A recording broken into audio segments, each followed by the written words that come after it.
All right. Welcome to I-86 After Dark. And of course, you got me, the Ginger Hammer. You got Buffalo Bob here. And of course, we have Buffalo Sports casting legend Kevin Sylvester joining us. And of course, for those who go back a little bit, he was with WGR 550. He does several shows with WGRZ Channel 2 now, including Western New York Living and Tita Green. Also currently with the PGA. And he also had some time in the Sabres studio as well. So, of course, Kevin, thanks for coming on. How are you tonight? Good to be with you, and I only agreed to come on because you guys identified me as a legend. So I'm not sure I qualify for that status, but I appreciate it, guys. Good to be with you. So absolutely great to have you on board, and let's have some fun tonight as well. And one of the big things, of course, you've been around Buffalo sports for a long time, and a lot of people recognize you from many different areas. But how did it all begin? How did you get your start? Well, it's I just told this story to I got to speak at a high school class, and it was a class kind of on entrepreneurship and careers and stuff. So I went to school at Fredonia. We'll give a shout out to the Blue Devils right here, Blue Devil hockey team. There we Awesome. go. There you go. But so I went to school there for broadcasting, and I needed to get an internship, and so I kind of pestered the guy at GR. So the story kind of goes like this. Pete Weber, who is a broadcasting legend, Yes. legendary voice of the Nashville Predators, he used to do the Buffalo Bison's game back in the day and worked at WGR. And I asked if I can go watch him do a broadcast for a baseball game. And this was a summer, early April, and it was cool just to be in there. And I said, "Hey, Pete, can I be your intern this summer?" And he said, "I don't handle that. You got to call this gentleman at the station." So the Monday I called the guy, got his voicemail. There was no, we didn't use email back then. It was around, but just nobody used it. And nobody had cell phones. The cell phones were giant bricks. So I left him a voicemail on Monday, on Tuesday, Wednesday, Thursday, Friday, 5 straight business days. I leave voicemails. I don't hear from him. All my buddies are like, "Dude, that guy's not calling you back."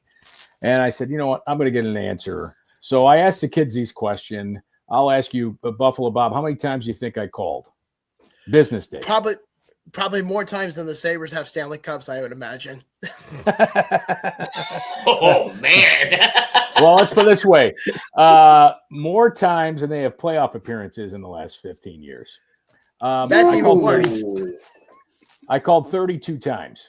All right. Okay. And each time I plan out my voicemail. Well, on that 32nd time, though, he picked up.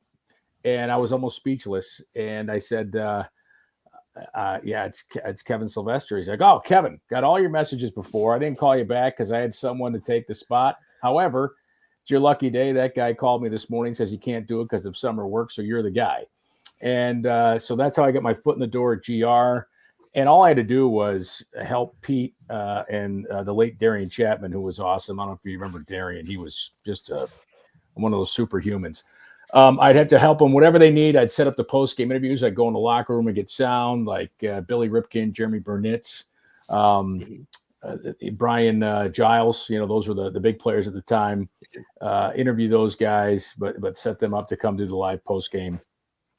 And but I'd also go into the station because the coach had his show going on. Art Wander had his night show going on. So I just go and see what was going on there. Well, one night, the board op called in sick, and the program director called me up. I was at the baseball stadium to help out the game. He goes, "Hey, we're in a jam, and all the guys say you know how to run the board because you hang out here. So you want to come run the board? We'll put you on the payroll." I'm like, "Okay, I guess I'm going to run the board." So I went and ran the board, and that got me in the door. I started working there right after I graduated college, literally. I thought I had a week. I pulled into my dad's house in Elma, and there's a voicemail that says, "You're expected at work today." So I started out right after college, anchoring midday sports on GR right after Mark Stout, 10 to 2. I would fill in report, run the board, and then all of a sudden they were like, "Hey, you're going to be the Bills beat reporter." This is my first year out of college. So picture this. I'm in Fredonia, graduating from Fredonia, Nice. and then in the spring, and then that summer, just months later, I am there covering training camp for the legendary Bills. So that's how it all got started. Very cool. Interesting. And you mentioned the word intern. Were you one of those people that had to get like their coffee in the morning or something if they had like a Borders meeting or something like that? No, so it wasn't like that. Again, all they wanted me to do was, hey, go and whatever Pete needs, and Pete and Darian didn't need much. They let me do things, right? Help coordinate the broadcast, but I would go in when the team was out of town. I didn't have to, even on the game days. I'd go in during the day, and so there were some times, I'd help out the promotions team. They used to go do these remotes where we cook hot dogs. They give out Salem's hot dogs. Like the coach would be on remote somewhere. And I remember John Muckler, his daughter was also interning, Jenny, and her and I we would cook hot dogs at these remotes. So that was it. That was maybe the closest thing to getting coffee that I would do is cooking Salem's hot dogs. I mean, fair enough. Cool. Very cool. You know what? Then, but you know what's interesting, Bob. It's like I didn't mind it. Like the energy. Like back then, and I hate to sound ancient, but back then, it was BEN against GR. There was a vibe, right? It was like you're on a team, and there was all these guys. We were kind of coming up together, and we all started working together. I mean, God, Chris Brown, Paul Hamilton, all of us were there at the radio station trying to make our way. It was cool, man. It was like we grew up together, so to speak. Yeah, and I remember before both stations came together into what they do now, and back then when GR had its own staff, of course you were part of it, and I remember Chuck Dickerson, Art Wander were big in the afternoons and the night slot, and then of course you had Bulldog over on WBEN is one of the talent who's now with GR as well, and I mean it made Bulldog by the way. Yeah, Bulldog, by the way, he was interning for BEN when I was interning for GR. And both of us, we covered the Stampede, which was a roller hockey team coached by Rob Ray. I remember that back, I think it was like 93, right around that time. They were playing in the old odd.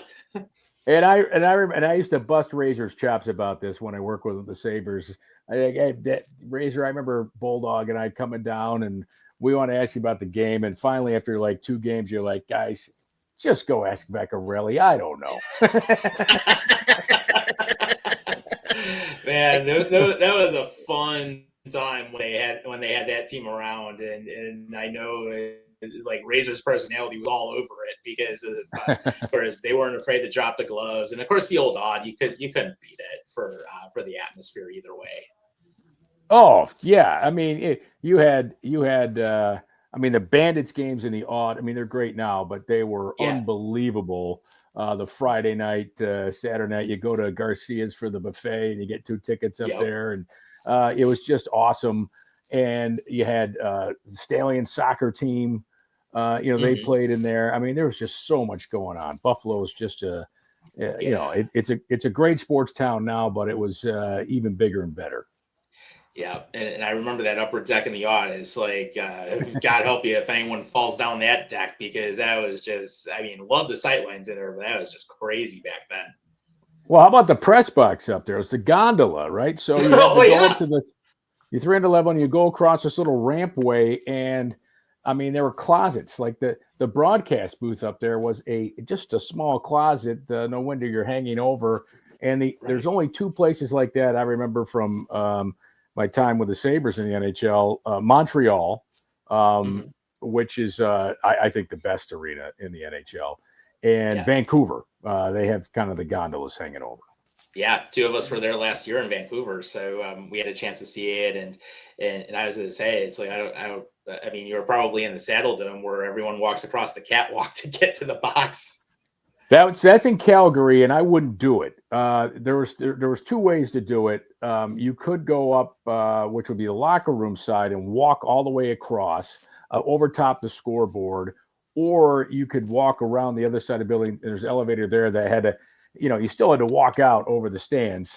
I forgot about Calgary. That's the most harrowing walk, by the way. That is further out. Even if you come to the side where the press box is, that's pretty far out there. So, he's going to hate me. I think you're wearing his jersey. You're wearing a Coletta jersey? Yes, I am. Yes. Yeah. Okay. He's going to hate me for saying this story. Signed one too. I actually met him a couple years ago. Oh, Pat's the best. I awesome love Pat. He is an awesome guy, awesome family. But he was like white knuckling it, gripping onto this thing, scooting across. and I want to say, I'm trying to remember the other player who was kind of helping him along, and I might have been Mancari or somebody, but they were both going across, and Pat was definitely, I won't say afraid of heights, afraid of falling, but aren't we all? Right. Depends. Depends how you look at falling, in that sense. But unless it's like the odd where you like look straight down, you're like, oh shit, I'm gonna fall off the cliff or something like that. By the way, my Buffalo Bob, I told you before we started, I was going to tell you. So the Islanders, which you're touting cups, were even born when they won them. But anyway, that's well, that's fair. That was one of my. That was when I used to fill in for That was my favorite arena to call games from. The old Coliseum. Oh, it was great because the site, it's so small, and you're right there at center ice. It was beautiful place to call a game from. Oh yeah, definitely. I miss the Coliseum because my favorite aspects of those games were just being in the playoffs whenever the Islanders were in it. I remember I have one strong memory in my head. I was at games 3 and 4 in 2007 against Buffalo, and I was sitting right behind Lindy Ruff when he was coaching the Sabres in that first term. And my sister, who was 24 at that time, I was about 14, and I'm wearing this jersey, which astonishing still fits me to this day. And all of a sudden I'm down there and there's just a load of Sabres fans just rocking the jerseys, and I'm just like, this is absolute hell on earth, and this is supposed to be a home game during the playoffs, and I'm just like, god damn it. And then next thing you know, the Sabres massacred them, and the people just got fucking pissed, just throwing beer bottles and doing the cheering, calling the refs assholes. That's my strongest memory of the Coliseum, but I love it regardless. I was actually there the last time they left before they went to Brooklyn, and the first time they came back because it was such a dump at the Barclays Center. But the Coliseum, it's probably my favorite stadium I've ever been to. Maybe I'm biased, but that's just the reality of the situation. And by the way, that whole cup comment you mentioned, it's funny how I didn't see those cups, which is true because I was born in 1992, but you sure as hell were alive to see all 4 of those cups. So yes, I was. Oh man. I will say, I think what was it, 2019 that I actually came down and got my one and only game in the old Coliseum, I think it was.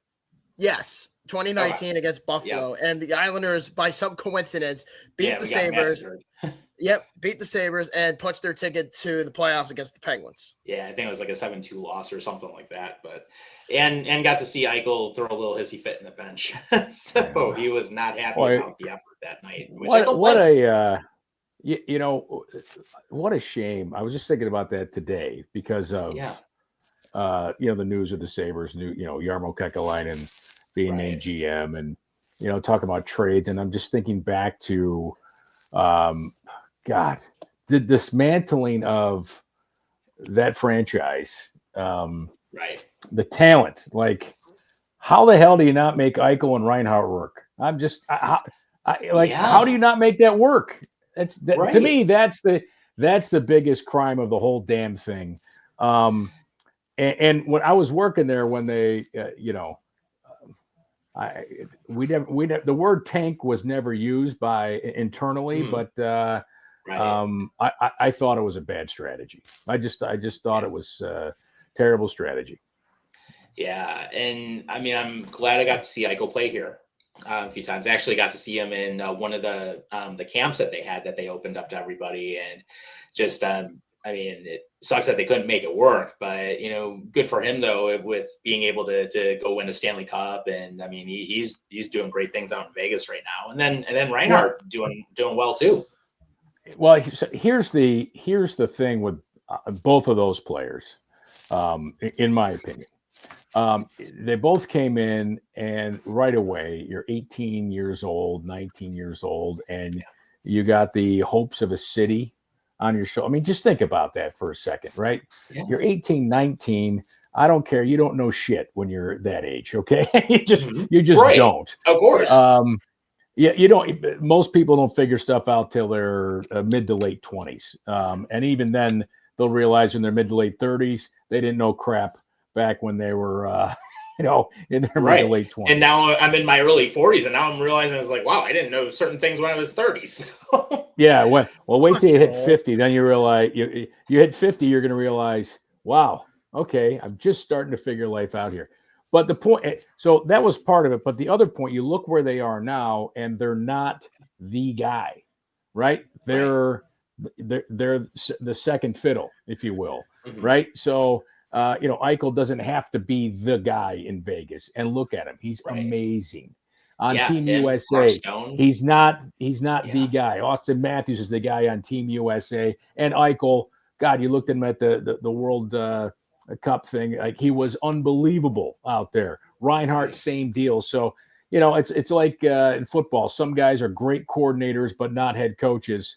Some guys are just great players but not captains, if you will. And I think those two, I think it's fair to say they fall in that category right now because they went to other teams where they can just go and play and not be the guy, and they've won cups. Yeah, and they don't have all that pressure on them or anything like that. It's basically they can just go out and do their thing, and both of them have done it. Well, and in Vegas, Eichel's in Vegas. Like, I mean, you're a fish in a really big pond there, and Wayne Newton's bigger than you are. All right, so that's part of it. And then in Florida, no one cares, right? So you can do whatever you want. But it's true. Like, no, they don't care when they win down there. So. Like here, and I'm, you can't go anywhere. Like, think about, can Josh Allen go to Wegmans? No, he can't. No. Right? I mean, he just can't. He would be inundated with pictures and autographs and everybody taking their photo. And I'm not saying that's bad. That's the deal, right? That's the deal with being here. Yeah, being Moby Dick in a small pond, Yep. Yep, absolutely. And Bob, I think you got another question. I actually do, because I actually like where this is going, Kevin, just based on your career and all of your accomplishments so far. But one of my favorite teams ever, and I'm a big hockey guy, and I've been watching hockey for about 29, 30 years. And one of my all-time favorite teams is the 05-06 Buffalo Sabres. And that was the year that you coincidentally got started. And, Josh Morrow was the studio host at that time, and then later was serving as the play-by-play guy. So can you describe the atmosphere within the organization during that immediate post-lockout era, especially the run to the Eastern Conference Finals, and what made that team and time period so unique to cover? All right. So that was my first year. So if you don't mind me correcting, just something real quick. So they had the lockout, right? In 04 to 05. I got hired by the Sabres in spring of 05. And, we didn't have anything going on. And it was, but hey, when this starts up, it's going to start up. You've got a blank canvas to start the show. Jennerette's going to do the play-by-play and simulcast on radio. Right. You're going to have Robitaille and Rob Ray with you. And, pre-game, intermissions, post-game show. Man, we did so much programming back then. I actually brought Greg Bauk with me from WGR Radio. He was my morning producer when I worked there. So I said, Greg, do you want to come and, help me do this? And he did. And we just, the show had a great vibe to it, right? Robitaille and Roby arguing, I don't think those guys, they might not like me now, but I don't think they liked me then either. Like, who the hell is this guy? Like, it was really my first foray into full-time television studio stuff. I had been doing college games and high school games on local cable, but I hadn't done TV for hey, just be the host. So I was kind of an unknown and I was kind of like the team, right? Like, who is this guy? Like, who were those players, right? Coming up. And all of a sudden you could just feel something happening. The new rules came into play. They had Drury, they had Briere, and they had these other veterans around them. And all of a sudden they're kind of like not today's Bills. They don't go away, right? And they just had this momentum to win and win. Like I remember we have like 6,000 fans at games, maybe 8,000. And then they started winning because it used to be like, hey, bring your friends and families. Let's fill the place. I mean, I was giving out free tickets like it was oxygen. Yeah, here you go. And then all of a sudden, hey, we got to stop giving out tickets. People want to buy them in those tables. And then just the momentum came and the swell and the fans just got behind it. I think the reason for the success of the team was three things. Number one was the rule changes, right? The clutching and grabbing going away and the shootout. Number two, because of the lockout, a bunch of those guys played together in Rochester. So they kind of gelled together. They had chemistry, which matters so much in hockey. You have to have chemistry to pull it off. I'm talking about Ryan Miller, Derek Roy, Pominville, Paul Gostad. Those guys were all down there coming up together. And then the third thing is most of them were in restricted free agent or unrestricted free agent contract years. And if Bobby, you follow hockey. How many times you see a guy in a contract year just having a career year? It's amazing, right? Mm-hmm. The motivator of getting that next contract. So I think those three things led him to that. To me, it's a shame because that was the team. That was the team that, just terrible luck in the playoffs, injury-wise, or they would have been there. In the Stanley Cup final against Edmonton, which, all apologies to Chris Pronger and Michael Pekka, but they had Chris Pronger and Michael Pekka. That's it, right? Right. They have Rafi Torres, right? Come on. Mm-hmm. They didn't have a team. Like they weren't built. That was Buffalo's Cup, man. And I remember one guy, one executive in the office, sales executive said, I've seen this. And this was it, boys. Yeah, and he was right. Everything changed because they won President's Trophy next year, but you're missing McKee had left for your agency. Mike Greer was gone, and it just wasn't the same. It didn't have the same jam. Yeah, and I still remember that year. I was like, oh man, if we didn't get hurt in that round, we would have gone out and done it. And in fact, we got as far as we did, even with the injuries, and literally going down to like umpteenth people on the depth chart out in Rochester and still playing well. It really showed how everything was at the time. Well, look you had Timmy Conley, who was the best player on the team at the time, gets knocked out with the hit from Schaefer from Ottawa, right? Right. So everybody, we all talk about the defenseman. We all forget Timmy Conley was out. Vanek used to be a healthy scratch in the playoffs that first year. You lose Kalinin, you lose Talinder, you lose Teppo Numminen, and then McKee. It was, man, just like Rory Fitzpatrick was your third defense. I love Rory, right? Rochester guy, great guy. Yeah. He was your third defenseman in that final. You had Ludman and Campbell, your top pair. In that final game 7, you had Fitzpatrick, and I want to say he was with Dougie Janik, maybe. And then I think it was Patient. I think he might have played with him on that line at that time. I think they were paired together. Well, Jeff Gilson was suited up for that game, like. Mm-hmm. Jilly, come on now. It was crazy. And they still almost won that game. Yeah. And I will say, Rory Fitzpatrick, if you're watching, hey, you're welcome to come back as well too. We had him on recently. So awesome. So great guy to talk to out in Rochester. Super dude, isn't he? he's the best. Is. Yeah. Well, I actually want to point out really quick that Edmonton would have not won the Stanley Cup in 2006 without Islander legend Dwayne Rollison. Oh, Jesus. Oh, former Sabre. we could argue which team his legend status goes to. I don't think it's the Islanders. Well, that was just sarcasm in general. Yeah. But you know what? That's back in a time where, you know, you had great Rolly the goalie, right? I mean, just everybody knows you're talking about, hockey fan. We say Rolly the goalie. Yeah. I think he was paired up with Marty one point. I think it was like 08, 09. I think this was like right after Marty left with the Flyers. He signed a 1-year deal with the Islanders. If I'm not mistaken, Rolly was on the team with Marty, if I'm not mistaken. I'm going to take your word for that. I really don't, you know, besides DiPietro and then Marty Biron, you know, and of course, Billy Smith back in the day, I really don't have a chart of Islander great goaltenders.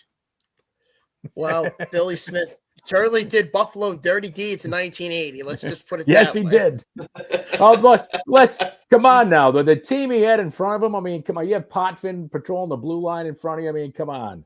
And then you had the chairman of the boards out there hammering people and Pat Flatley. Come on now. Yeah. I mean, Billy Smith was just one of a kind at that time. He was probably the most aggressive goalie in the NHL at that time. He was kind of like the Ron Hextall on steroids before Ron Hextall. You want to hear and this might be, all right, this is a great Ron Hextall story for you. Yeah, go for it. So they were playing the Islanders, I think, in the, no, it was Flyers Oilers, Stanley Cup Finals. I'm on a class trip in 8th grade. All right, to Gettysburg, Pennsylvania. But we stopped in Philly first, and we're walking down the hallway, and the Flyers are in for some reason, Ron Hextall was staying in our hotel. And the only reason we know this is we picked up his credit card, right? I'm thinking of wrong goalie. Chico Resch. Chico Resch.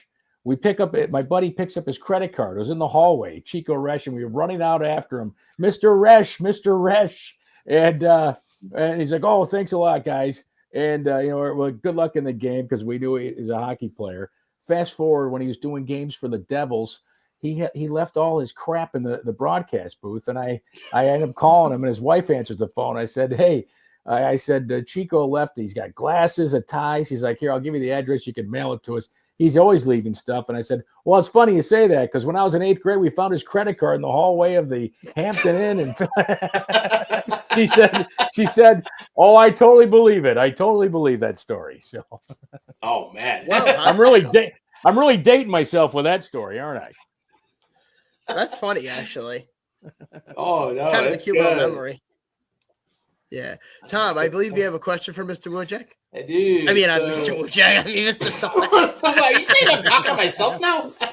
Hey, what do you expect from an Islander fan? What do you expect from an Islander fan? True story. And I just had to spend a week with them down in Pittsburgh when we went to the Bills game. So we didn't have fun. But no, obviously you had the opportunity to work with RJ, which everybody loves him around here. And may he rest in peace. He was great.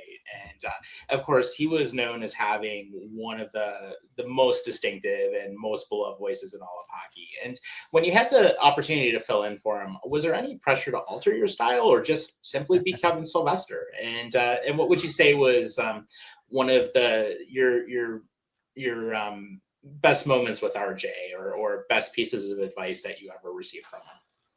So, it's interesting. And that's a great question, by the way. I think you're the first one to ever ask that question. I remember when I got the shot to do it, right? And it was kind of I was the first. There was kind of a competition, and I felt the pressure. I mean, come on. Like, matter of fact, our chief operating officer said to me, "Why do you want to do this? Like, why do you you're going in after RJ? Like, no one's gonna like you." Like, I know he didn't say that, but I knew what he was saying. Yeah. And so my comment to him was, because this might be my only shot, right? Anybody who gets in broadcasting wants to do play-by-play, like, you want to make it to the big leagues, right? So I said, this might be my only shot. There are guys out there, maybe some watching this, who dream of calling NHL games or did and didn't get the chance. may never get the chance, right? By the way, if that's your goal, don't stop trying. So anyway, I certainly felt that pressure, and it was a couple games the first year. Then that next year was like, hey, you're going to call some. His son's going to call some. Dunleavy's going to do a game here or there. Yep. And it's like, okay. And I do think I tried to elevate some moments. And, Rick did tell me, just be yourself. But I also knew what the fans were kind of used to. I did a couple things different. And then there was one game, I remember New Jersey, and Gerby scored a goal to win in the shootout. And we had lost like 5 straight. I don't know. The team was playing like crap. And I was just, I was overly excited for the game, for the win. And the next day, that same sales executive I referenced earlier said to me, he's like, hey, that was a little too over the top. I said, yeah, but we sucked so bad. Like, I was excited that they won. He goes, he said, just be yourself. So from there, I just said, all right, I'm going to do it my way. And then I kind of, I got selected to do it.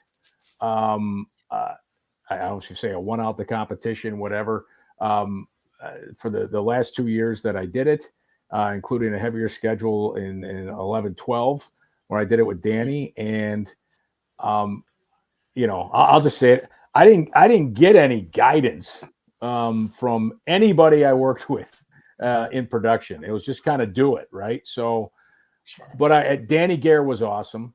Mike Robitaille was very helpful too in telling me how to do it. And when you'd have guys so I'll never forget this. The late great Dave Strader, who we lost to cancer, he was fabulous.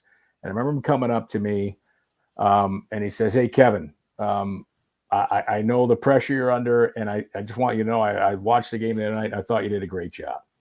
And then Mike Lang said something to me getting on a bus out of Pittsburgh. Mike Lang, right? I mean, that's the Rick Jenneret of Pittsburgh. And he came up, he's like, "Hey, Kevin, you're doing great, kid. Keep it up." Like, stuff like that, right? I mean, just incredible. And I needed that because, after the 11-12 season, they decided to shift things and change out the broadcast crew. And I was like, okay.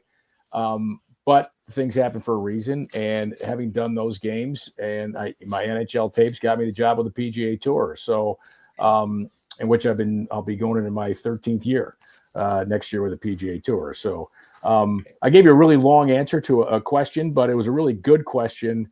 And I just wanted to say all that because there was anybody's going to go do it. I have people ask me now, they'll send me tapes, Youngberg, hey, can you critique this?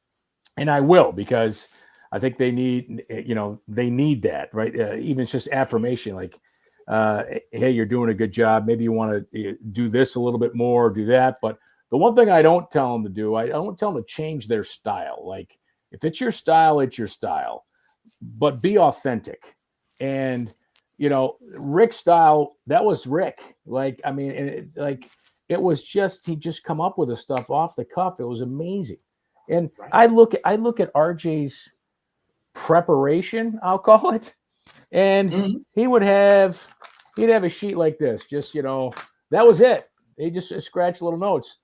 And I remember asking him the one time we were on a road and we're sitting there watching hockey, having a burger and a beer at a bar. And I go, hey, I just noticed your notes. He's like, I just love hockey. I watch hockey. That's how I prepare. So he knew everything in the league, right? I mean, he was a hockey fan. And I think that came through in his call. That was his authenticity. Yeah, without a doubt. And a huge loss for the Buffalo area too when he passed, unfortunately. And I remember going down to the KeyBank Center. Actually, it was the day or two after, and just seeing the fans down there, just giving the respect. That was just great to see. And certainly, all the stuff that he did for the team was it's legendary looking back. You think about how, what we've had in Buffalo, and, I'm not saying other cities don't have this. I referenced Mike Lang in Pittsburgh.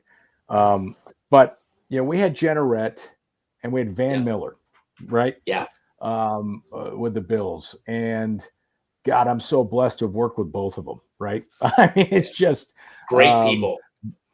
It's one of those things where it's like, all right, I'm working with this guy. I used to spot for Van. Okay. So in 1998, I switched from GR to BEN to work on the Bills radio network. This is when Howard Simon went to go work for Fan TV. So the deal was I would host the pregame show and BEN, halftime show. And, if anything happened, you'd fill in and call the game. And so I'm like the first preseason game, we're on the road. Maybe it was Baltimore. I don't know. And I sit next to Van and Murph on the plane. There's a seat you want, by the way. Anyhow, sitting on the plane, I'm in the booth. I come up for the halftime show, and I see they got this local guy, right, that they bring in. And, I wasn't making very much money back then. And I see them hand this guy $50. There's two guys. They hand him each $50 cash. And I'm like, hey, what's that? It's like, well, we pay the spotters. And I said, I think I could do that for both teams for Van. So I asked him on the way home, I go, hey, Van, I think on the road games, I think I could spot for you. He's like, and do the show? I go, yeah, I could definitely do it. And he's like, all right, Kevy, baby. That's how he say, all right, Kevy, baby. Let's try it. Let's try it the next preseason game. So I ended up doing it. And so I would sit at the table. Van would be on my left. Murph would be on my right. I'd have Van's charts that I think his beautiful wife, Gloria, would make. And I'd help him out with signals. And let me tell you, what a way to watch a game, to watch the game, help Van spot some things, and have Van Miller in your left ear and John Murphy in your right ear. It was amazing. It was amazing. Awesome. Absolutely amazing. Awesome. That's quite the experience, honestly. You got to work with some of the best talent in the area from both the Bills and the Sabres, and then bringing that in. And because you mentioned not having any guidance, I think you got a pretty good amount of guidance, but you just didn't know it yet. That's kind of how I look at it. That's probably fair. I remember the one thing Van told me once. He said, "You're very quick. Like you're very quick. Don't lose that. Like just always keep the quick sense of humor and come up with. I have a great memory, or at least I used to. And, but I remember him telling me that. But it's it's a fact not lost on me. I've been very blessed to have worked with those legends. I mean, they're true legends of that. And you're right. I mean, you learn things just by watching them work. You learn through osmosis. One of my favorite moments in my career was I was filling in for RJ in Nashville, and Pete Weber's calling the Nashville game. I interned under Pete, so that was kind of a cool moment. We took a picture, that night before the game of mentor, mentee, and that's one of my favorite moments in my broadcasting career, calling the game in the booth right next to Pete Weber. And maybe the other one, working. Every time you work at Madison Square Garden, it's pretty cool, right? And the very first time I was there. Very first time I'm there, I'm along the glass in the Zamboni entrance. It's my first time there. And the guy comes up, how you doing? I'm Al Troutwig. And I'm like, well, I am certainly aware of you are, Mr. Troutwig. My name's Kevin Sylvester. And he sat there and talked to me the entire first period. It was great. Just great. I mean, there's a national legend, Al Troutwig. Pretty cool. Yeah, absolutely. And then, Bobby, I think you've got a question.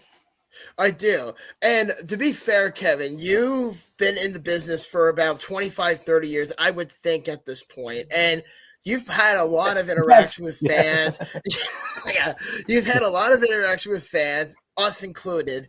And you've also taken in some calls from some damn idiots. So what was probably the most challenging or surreal call that you ever took from a fan on the hotline? And what was the most insightful call from a fan that you ever recalled back from? Wow, that's a tough question. There is definitely some interesting moments on the show. I will say that. Yeah, there isn't because we called it the hotline. We kind of moved away. Like they took calls more before I came in. But so yeah, there's we didn't really we kind of moved away from the phone calls when I started there. So there wasn't really any hockey. But I do remember a fan at a golf outing. The year, it was summer of 07, right? We lose Drury and Briere. And this guy just came, it was on the driving range, and he just lit me up and just started going, "What the F are you doing? You guys don't know what to," I mean, he's just lighting me up. And I'm just looking at him. I'm like, I want to say his name, but I won't. Not that you know this guy, but anyhow, he's screaming at me to where it's like everybody's now watching this, and it's really uncomfortable, right? Really uncomfortable. And I don't say anything. Like, what am I going to say? I'm going to start screaming at him. Someone's going to capture it. Like, you just it's just part of the deal, right? And he walks away. I'm trying to hit balls. Everybody's like, "Oh, what a jerk!" Blah blah blah. And the guy comes over about 30 minutes later. We're about to tee off. He's like, I am so sorry. Like, I said, "You're a fan. I get it. Like, believe me, as pissed as you are, you should have seen us all in the arena that day when it happened. It was the worst day ever. Worst day ever. Working there. It was horrible. But that's a one fan altercation. It was face to face. And I remember I'm just getting lit up. I want to say, my name isn't Darcy. My name's not Tom Golisano. Like, I didn't do anything. They don't consult me on this stuff, Yeah, right. Right, I could have actually. You're not Larry Quinn. You're not anyone else. Yes. Oh my God. You could have done it like this, Kevin. If someone came up to you again and did that, and like what you were just telling that story, you could have just grabbed the microphone from your back pocket and be like, "Good evening, everybody. It's Kevin Sylvester. I did not fire the damn guys." yeah. Well, it's funny. You mentioned microphones and fans. Now at PGA golf tournaments, when I announce them on PGA Tour Radio, we're walking inside the ropes, and I get the mic, the pack, and I did have a fan who tried grabbing the mic one time. He may have been had one or two, and he's trying to wrestle it, and he's trying to grab it. And I'm like, buddy, you're gonna have to go through me to get this. Okay, this is not gonna happen. Or I've become very good at seeing the guys who want to yell Baba Booey, as old as that is, or other stuff, because I can see them milling around. They get by me outside the ropes, and right before they're going to do it, I move, and I just see the disappointment on their faces when that occurs. The disappointment just intensified at that point. For sure. Awesome. And of course, you've remained very active here in Buffalo, and of course, you're on WGRZ. You host Tee to Green every year. Of course, you ended up taking over Western New York Living a few years ago, and you're also a color commentator for UB Bulls basketball with Paul Peck. So, how important is it that you maintain that connection to the Western New York landscape, even when you travel extensively for basketball or for the PGA Tour? Yeah, it's well, I love sports, right? I love doing it. I haven't done UB in a couple of years, and a big part of two reasons for that. Number one, my son's hockey schedule has become more demanding. Not that he's not that he's at some high level, but just as he got into high school, like dual seasons, he's got travel and high school, and I'd rather be at those games, to be honest, for sure. So. Because of my travel schedule with golf, it becomes harder and harder to do. But I really enjoyed doing those games. Matter of fact, when I first started doing it with Paul, it was when Bobby Hurley was the coach. And I remember going, I had filmed, we'd done kind of like a 4-episode special, Meet the Coaches with UB, right when he started. So I got to meet him there. And I was a big college basketball fan growing up, actually. Loved college hoops. And I used to coach basketball, middle school. and which is kind of funny, right? Like I love basketball, love coaching it, and it's the one I've probably announced the least. But anyway, intramural champion at Fredonia. This is how analyst. But anyways, I go to like Hurley's first practice, and he comes over and he's like, "Hey, Kev, what are you doing here?" I said, "Well, I've got hired as the analyst with Paul." He's like, "Yeah, I know, but what are you doing here?" And I said, "Well, I kind of want to kind of get a feel for the team, see what you're going to do." He's like, "Okay, here's the deal. You can stay today, but practice is closed here on out. But here, take down my cell number. I want you to call me 2 hours before every game. We'll talk about whatever you want, any question. All right." And I'm like, "Okay, deal." And let me tell you, that was to call a college basketball legend, and to talk hoops with him Right. for 20 minutes before every game. It was pretty cool. And it's funny. I got to see him. I was out in LA to cover the Genesis Invitational one year, and it was right, the year after COVID. So you couldn't really go anywhere. You could hang out in the lobby and eat. And we're hanging out, and I see the Arizona State basketball team coming. This is like at 11 at night. And I go up to one of the assistants and say, "Hey, is Coach Hurley here?" He's like, "Oh, he's not doing autographs." I go, "I don't want his autograph. I want to say hello. I know him." He's like, "Well, he's not." I go, "Listen, there's his cell phone number. Do I text him?" Or he's like, "All right, hang on a second." And so we had coffee the next 2 mornings. It was kind of cool catching up. And Cool. he's very intense during the game. Like if you watch the games, like he is the ultimate competitor, but outside of the games, awesome dude. That's great. Definitely. But maybe further answer it real quick. Like it was funny. Yeah. I was working the Arnold Palmer at Bay Hill. This is maybe 5 years ago or so. And these guys were like, "Hey, Kevin Sylvester, we miss you in Buffalo." I'm like, "I still live there. And they're like, "You do?" I go, "Yes, I still live there." And so, I mean, I love Buffalo. Family's here. It's home. It's a great place. The people are awesome. It's a great place to live. I mean, it does get wears on you a bit when you're working several tournaments in a row. I mean, I don't work them all, but there's sometimes you get strings, and I'll come home for a day and a half. And the team at Channel 2, when they asked me to do that show, I was doing another show. I've done Channel 2 has been really good to me. You've done a few things with them, actually, because I know you filled in on Anchor, and I know you've done some sports casting with them, and then I know you've had, of course, you took over for Janet Snyder on Western New York Living, which you do every week now, and then of course you've got T the Green, and I think you've had a few other shows with them.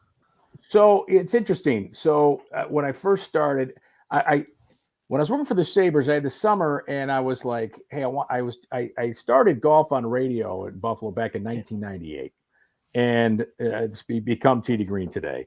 And I said, "You know what? I want to start a TV show."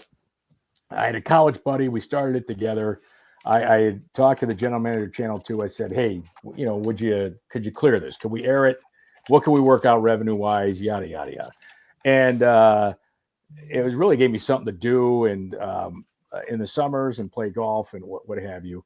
And we just completed our 20th year. Now it went from 13 weeks to a spring special, and it's been a challenge the last few years with my schedule to get it in. But I wanted to at least get to 20 years. So we got to 20 years.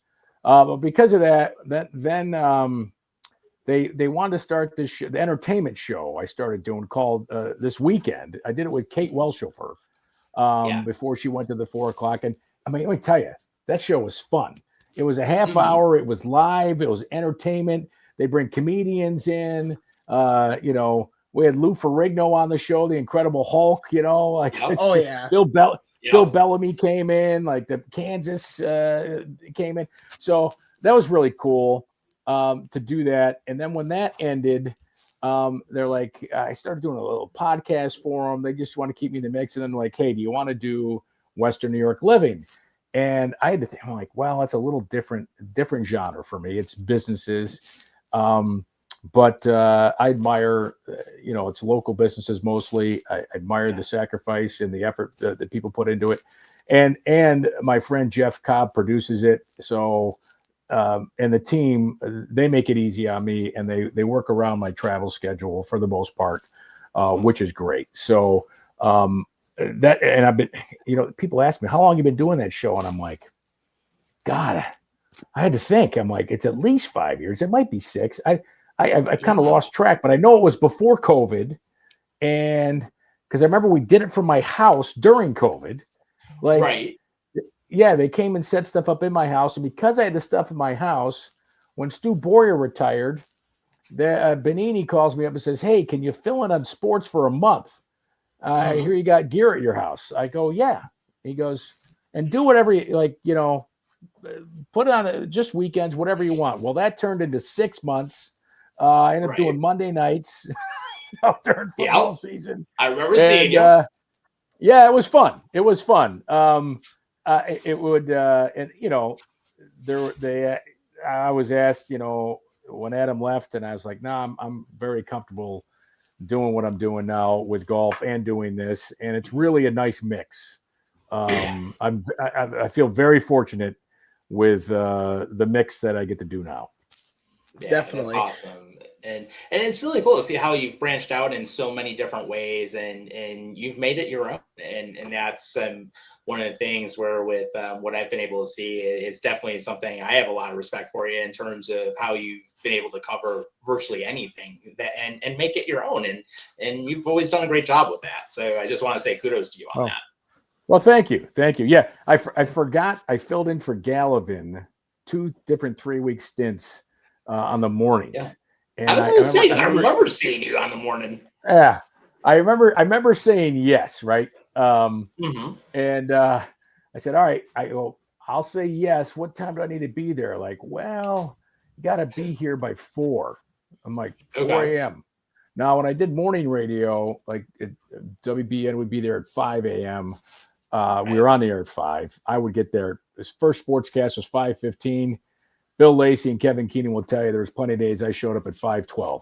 I was 24 doing that, But anyway, so get up at 4. In the first newscast, I want to say the first newscast was 4:30, and Melissa and Pete would split it like you do this day. And I just said to Melissa Holmes, I go, Melissa, if you don't mind, I'll do every day at 4:30. She's like, are you serious? I go, yeah. Just I know, like, I don't know the system to write, and I said it'll help me get ready to do the show, and hopefully that helps you out. And she's like, "Are you kidding? That'd be great." So, and it was a great experience. I do it again. I don't know if I'd want to do it full time, but I do it again. It was a neat experience, and this is one thing I do tell every young broadcaster, even those in the business who are young, the words yes and no are very powerful, right? And when you're young, say yes a lot. And then when you get to be more established in the business, then you can decide when to say yes and when to say no. And you're going to be told no a lot too. No, you'll be told no more times than you're told yes in your career, but just finding what's behind the no. But I do find myself saying, even at this point, yes. Because I know there's going to be a day when they're going to stop asking. Right? That day will come at some point in life, and so I tend to say yes more on things to do because they're a great experience, and I enjoy doing them. Definitely. And before we get to our next question, of course, I know we don't have a lot of time left today, but we definitely appreciate you coming on, and certainly, we'd love to have you back in the future, and of course, talk more about local sports, your career, and and maybe even have you on for a Sabres preview at some point. Sure, yeah, no, you guys are fun to talk to, even though he's an Islanders fan. No, I really don't have any hatred towards the Islanders. I just find it bizarre that you go by Buffalo Bob and you're a freaking Islanders fan. I don't get well, that. there's actually a reason behind my name, and that is I am from Long Island. I was born and raised in Long Island. I was raised in Nassau County. I've been an Islander fan my whole life. And the only reason why people call me Buffalo Bob is because I have these big ass broad shoulders, and people have said you look like a buffalo with these shoulders because I have such big upper body strength. And it's like, holy fuck, how do you keep yourself intact? And so I'm also a Bills fan, ironically, because I hate the Jets. And the Giants Nah, they play in Jersey. They don't really interest me, but screw the Jets. But yeah, that's how I got my nickname. My nickname. Well, good on you for being a Bills fan. Yes. Yeah, and so let me ask you guys, what do you think about this iteration of the Bills? So that's a good question, actually. Because I was asked this earlier today by somebody like, "Hey, what do you think?" And but I want to hear what you guys think before I tell you what I think. Yeah, so I will say currently with the team, I do like we have been winning consistently. We do need I think wide receiver help is definitely going to be an area we need to look at, especially in the offseason, because wide receiver by committee I don't think is exactly the best way to go. But if we can get a true wide receiver one, true wide receiver two, I think that can help bring a lot of things in an even better direction. Run defense is definitely something I think we need to address. Obviously, love Josh Allen, so no concerns with him. And then I think defensively, we have a lot of the right people in place, but we may want to look at safety. We may want to look at some additional corner help. But I would say the run game has definitely improved the last few years ever since we got James Cook. So definitely like that. But I think run defense, looking at safety, looking at corner, and looking to get that true wide receiver one is where I would go. As for coaching right now, I would say I would say in a sense, if we need to make any improvements, I would say possibly I would look at the coordinators, but it depends. If we were to get into a situation like the Kansas City Chiefs right now, then I would be more apt to look at it. But in that sense, I do think potentially if we can build even further, by all means, I would certainly look at it. But I would address those needs on the field first. I would say I have a very different perspective. Yes, I agree with receivers. I agree they can use some help on the safeties and defensive backs. But my biggest criteria on the Bills right now is McDermott. To me, he is right on the iron where it gets hot. If they don't win anything, because the schedule this year has been very fair with them, and everyone else has just been ass. The Bengals, ass. The Chiefs, ass. Everybody else is just falling into their own shit, and the Bills are for some reason up here. If they don't somehow make a deep run to the Super Bowl by any means, McDermott needs to go. And I call him the White Tomlin because he just consistently stays there, and all his coordinators are just coming and going like a revolving door. But legitimately, in my opinion, he should have been gone since 13 seconds. That's how I look at it. If they don't win it, then McDermott has to go, and you bring in an offensive-minded coach. So here are my thoughts. Let me start with coaching.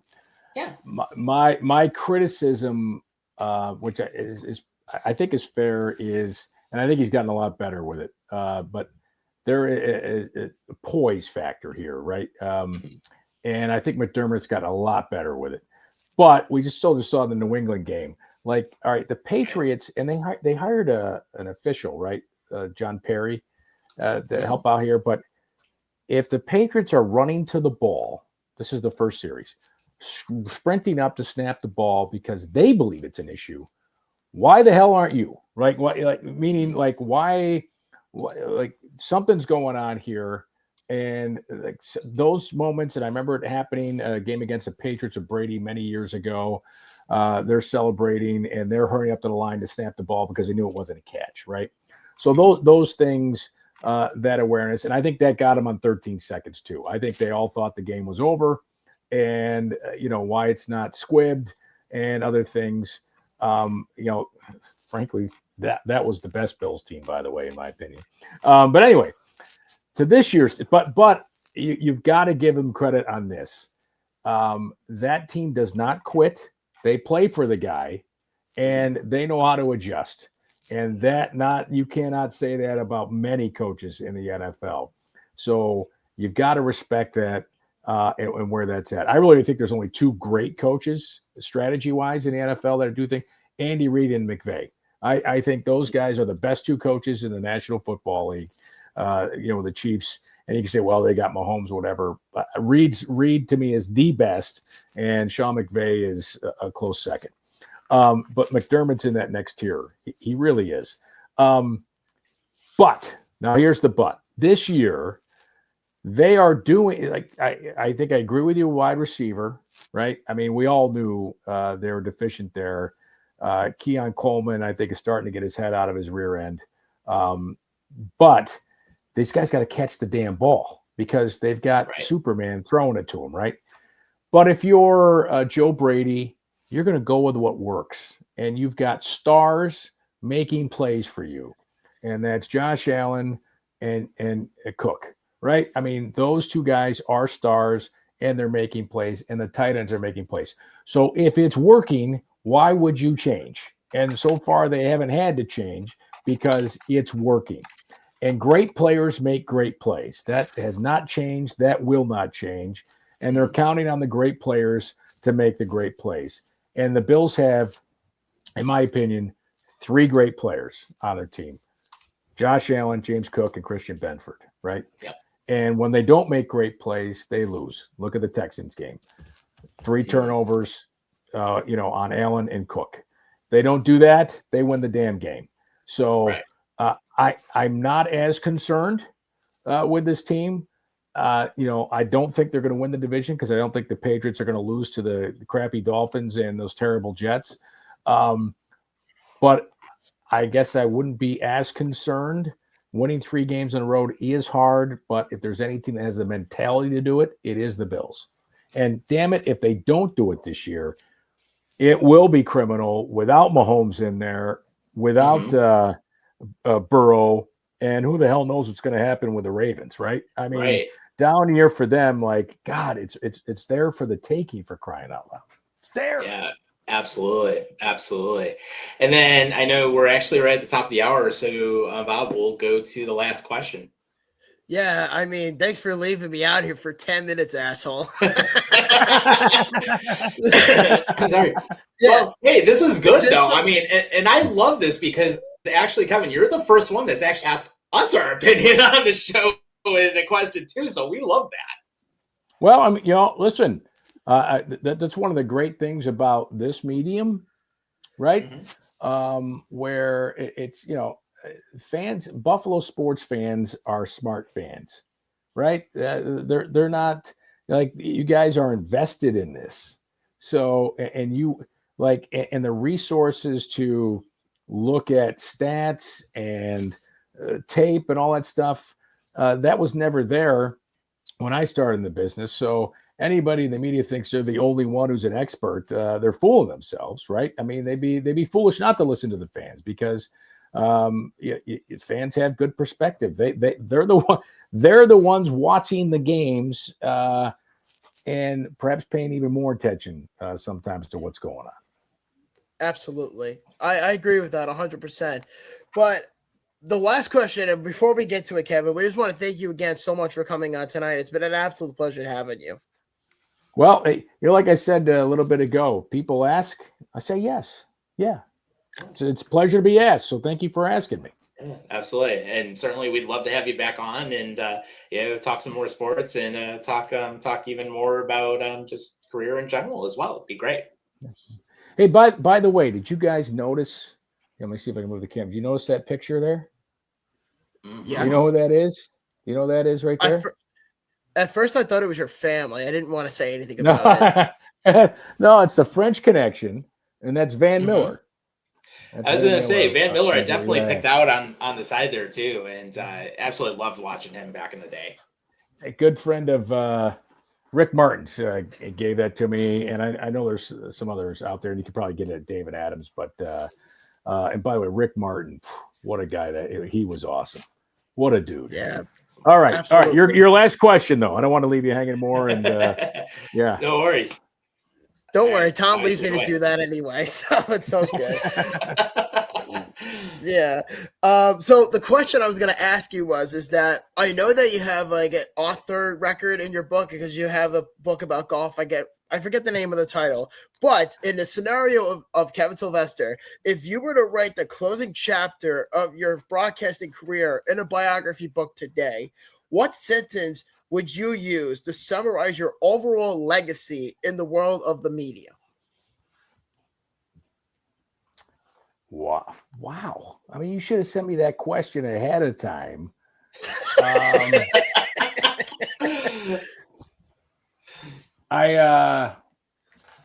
Wow. You know what?